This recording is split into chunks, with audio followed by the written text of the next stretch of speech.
আপনারা দেখছেন একুশে টেলিভিশন। সিলেটের এমসি কলেজ ক্যাম্পাসে গৃহবধূকে সংঘবদ্ধ ধর্ষণ ঘটনায় ছাত্রলীগ নেতা সাইফুর সহ ৮ জনকে আসামি করে চার্জশিট দিয়েছে পুলিশ।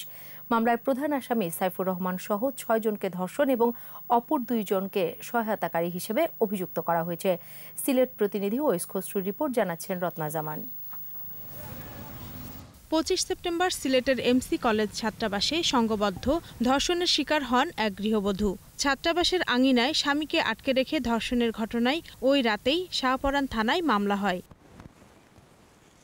মামলার পর গ্রেপ্তার করা হয় সাইফুর, শাহরনি, অর্জুন, তারেক, মাহফুজ সহ ৮ আসামিকে। রিমান্ড শেষে আদালতে জবানবন্দি দেয় আসামিরা। এ সময় প্রধান আসামি সাইফুর, তারেক, শাহ মাহবুবুর ও অর্জুন লস্কর ধর্ষণের কথা স্বীকার করেন, আর ২ জন ধর্ষণের সহায়তা করেছে বলে আদালতকে জানান।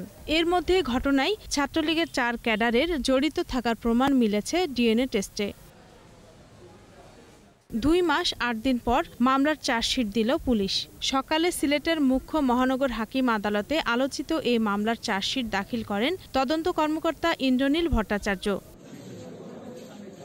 পরে সিলেট মেট্রোপলিটন উপ পুলিশ কমিশনার কার্যালয়ে এক সংবাদ সম্মেলনে জানানো হয়, চার্জশিটে মামলার এজাহারভুক্ত ৬ আসামি সহ ৮ জনকে অন্তর্ভুক্ত করা হয়েছে। ৬ জনের বিরুদ্ধে আমরা ধর্ষণের অভিযোগ আমাদের তদন্তে প্রমাণিত হয়েছে, আর সহযোগিতা করেছে এজাহার নামীয় ৪ নম্বর আসামি রবিউল হাসান এবং ৫ নম্বর আসামি রবিউল হাসান এবং ৬ নম্বর আসামি মাহফুজুর রহমান মাসুম।